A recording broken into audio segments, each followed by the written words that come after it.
Sports. This is your boy Mikey B hitting it again, talking about the game last night. Denver Nuggets versus the LA Clippers. What a day in action. And finally, some of my premonitions came through. Denver Nuggets take the second game. And let's go into the details. You can see Joker and George on the front page. Let's look at the statistics and what happened. What made the game special for the Denver Nuggets. Jeremy Grant did not have his regular offensive game. It was lacking. He had 5.7 rebounds. However, defensively, he was on point guarding either Paul George or Kawhi Leonard, giving them a lot of trouble on both ends. This is what was expected with this long ball lineup, and it finally came into, into realness and happening to make sure that Paul George and Kawhi Leonard have a lot of problems when they're going up for their mid-range jump shots. And this is what he did. He disrupted the game. I think he was one of the pivotal points, even though the stat line does not show it.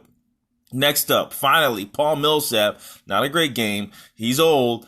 Had 13 and 6. Hey, Paul, if you can keep that up for 32 minutes, that's the least they can expect from you at your stage of your career. A couple rebounds, double-digit points. That's great because you're in the starting lineup. I think he can continue to provide this effort, maybe top out of the 18-point game. Paul Millsap, solid game, solid bounce back from game one. Nikola Jokic, unbelievable performance. Don't think he can keep this up, but 26, 4 assists, 18 rebounds. Offensively, they've said it before, the best offensive center in the NBA. And now with the rebounds, This is a case of putting yourself in the right position in the case of how athleticism kind of fools people. It's fool's gold, and it kills people all the time, especially me. I used to love big athletes. Dwight Howard versus Jokic, you can tell right now Jokic is already a superior player because of everything that he brings to the table. Great game from Joker. 26, 4, and 18. Nothing more you can expect from him. Jamal Murray, solid game. 27 points, 6 assists, 3 rebounds. The lineup has kind of come into formation, and it looks like the next guy I'm going to talk about is the key and the pivotal reason why this has changed for the Denver Nuggets from an offensive perspective. Here comes Gary Harris. The return of Gary Harris has probably been the most important changeover in the NBA playoffs at this time due to what it's done for this team. He's scoring 13 points coming off that big hip injury. Harris is that guy. He's that man out of Michigan. You know what he's doing. You know how he was moving previously. I remember him from Michigan State. Harris is a bona fide third or fourth option, I think, in the NBA, and a good scorer. Is getting his stroke back. I think this is going to be great to see his growth if he can continue to lean in or grow at this current pivot. A trajectory. I do think the Denver Nuggets will be a big problem for the LA Clippers. I will, however, mention it would be nice to see them get a bigger guard and have Gary Harris come off the bench. I'm being straightforward with you. I don't want to front. I think there could be a nice 6'6", 6'7" guard that could really, really take this team to the next level. And he has to be a true guard now. And there's several out there that they could go out and hunt for on the cheap. Mr. Ferguson on the Thunder is one that comes to mind. Okay, Mr. Morris, Monte Morris, 10-2. Finally, they put him in a situation where he can win. I know it's the same thing, him coming off the bench, but limited minutes, 18 minutes, 10 points. Great job. Torrey Craig, defensively, been great. 3 points, 2 rebounds. Need to do a little bit better. Mike Porter, exceptional game. Again, his defense is lacking. It's his foot speed. It's a big problem. He can't keep up. But 11 points, 7 rebounds in 16 minutes, sir. You've done your job. I mean, there's nothing more you can expect from a player playing that limited minutes to put up that kind of numbers. If he can continue again on that clip, the Denver Nuggets have a problem on their hands with the LA Clippers, and a problem in a good way. Mr. Plumlee, I love the kid, man. I love his athleticism. He's your Dennis Rodman of this team. 2 points, 2 assists, 2 rebounds. He does it in many different other ways. I think Plumlee always has to be in this lineup at some point to help, again, with the tough man ball, and he can do it all on that. By the way, Plumlee has gained some handle. If no one has noticed that, Plumlee has some handle. I don't know if it's the Jokic rub over, or if he's already had it.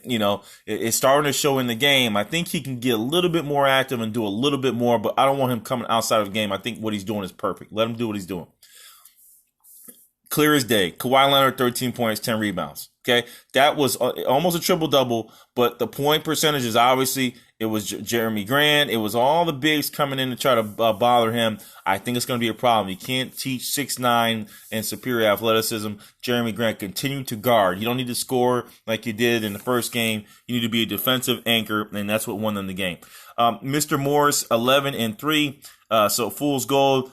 He was tearing Millsap up. I mean, tearing him literally up on the last game, and he comes back on this one and has 11 and 3. So expected to have a little bit downturn, like the stock market can't always go up. So 11 and 3, not bad. Zubac, 15 and 9. That was a surprise. Watch out for that. If he gets going, there's trouble. They're not getting him going, but if Zubac gets going, 15 and 9, double in only 20 minutes.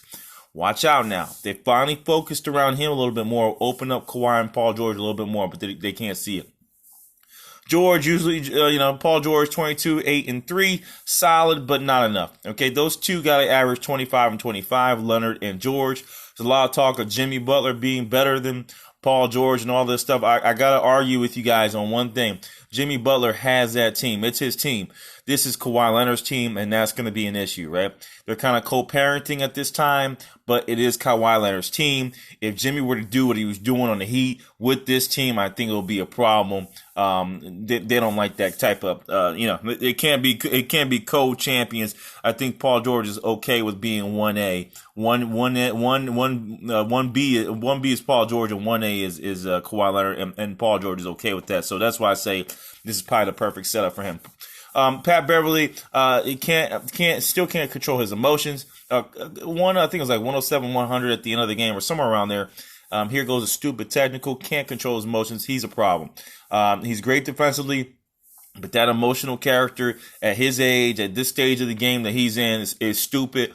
I don't get it. However, defensively, he was okay. Lewis Williams, solid, 13, 7 and 4. Even though Lewis is a 15-point scorer off the bench, they could use more. But they did get some help from the Sixth Man of the Year, Montrezl Harrell, as well as Jermichael Green, 10 and 11. Surprise performance from him. And he is solid. He can shoot the three as well. Sleeper, no one's talking about him. Green had a solid game last night. I think the reason that they lost is they didn't play more of this guy. Landry Shamet, 2 points, 10 minutes. Not enough. Reggie Jackson only played 9 minutes. 3 points, 1 rebound, 1 assist. I don't know what happened there. All right. Terrence Mann didn't play at all. They need a little bit more guard help, and they need a little bit more threes. And they didn't get that because they didn't play their guys. So that's where I see the fault at. I think Reggie Jackson is amazing. I don't know what happened for him to come out of this lineup. I guess defensively they felt he was a liability. But I think Reggie Jackson needs to play some more and maybe take the minutes that Beverly played and move Beverly down to 9, get Jackson to 15. That's in my opinion, that's why they lost. Reggie Jackson is a key factor to them winning these series. And I don't understand why he's not playing. He's a potential, at one point was projecting to be an all-star. He's probably more of a better 6-man, but he can definitely be a starter. Okay. He's not one of these 6-man that he'll never start. He's a starter in the league. Give him the time, give him the open ability. He'll open it up for Paul George and Kawhi, even though they like the ball on their own island. It just opens up the double ups that you see against those guys when you know Reggie Jackson can attack you as well and score the ball. I think Reggie Jackson, SHAMET, not playing were key factors.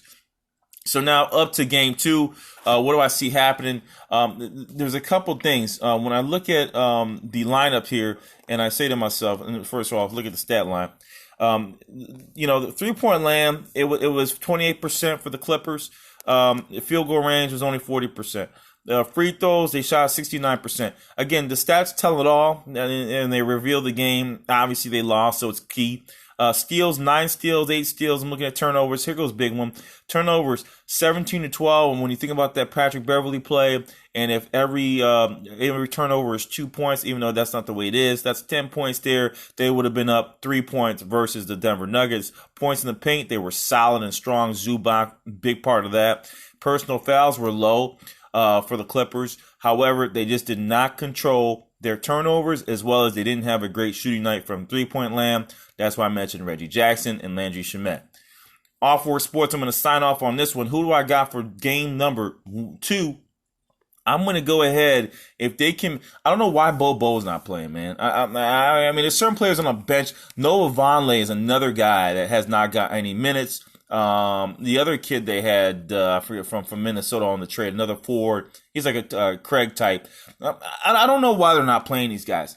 Throw it in there to mix it up, Mike Malone, and he's one of my favorite coaches. I think he has the fortitude to try it. Give it a try. Give it a try. Dozier's another one. Throw him in there. Even if it's the last minute or 30 seconds, throw him in there. Just mix it up. See what they bring to the table. See if one of those guys can get hot. Because these teams are so evenly matched, it's going to be those little X factors on the bench that make things happen.